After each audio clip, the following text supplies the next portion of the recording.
بے ایمان اجارہ داروں کی تمثیل۔ مقدس لوکا کی انجیل 20 باب 9 تا 19 آیات تک۔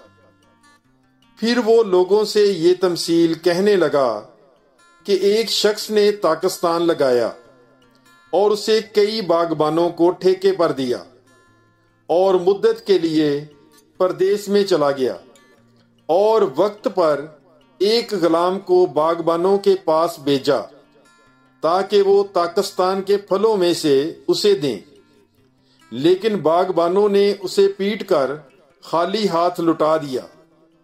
پھر اس نے دوسرے غلام کو بھیجا، انہوں نے اسے بھی پیٹ کر اور بے عزت کر کے خالی ہاتھ لوٹا دیا۔ پھر اس نے تیسرے کو بھیجا، انہوں نے اسے بھی گھائل کر کے نکال دیا۔ تب اس تاکستان کے مالک نے کہا کہ کیا کروں، میں اپنے پیارے بیٹے کو بھیجوں گا، شاید اس کا لحاظ کریں گے۔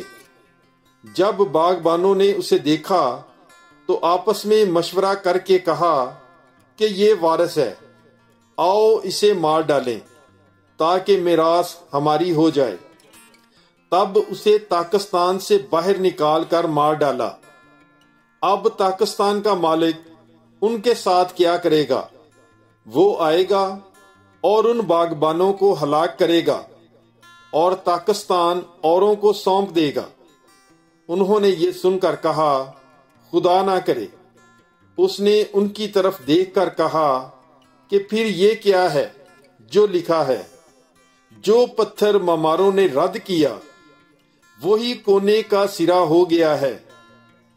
جو کوئی اس پتھر پر گرے گا وہ چکنا چور ہو جائے گا، اور جس پر وہ گرے گا اسے پیس ڈالے گا۔ اسی گھڑی فقیہوں اور سردار کہنوں نے کوشش کی کہ اس پر ہاتھ ڈالیں، مگر وہ عوام سے ڈرتے تھے، کیونکہ سمجھ گئے کہ اس نے یہ تمثیل ہمارے ہی حق میں کہی ہے۔ پاک کلام کے پڑھے اور سنے جانے پر خداوند کی برکت ہو۔ خدا کا شکر ہو۔ God bless you. Bible is life.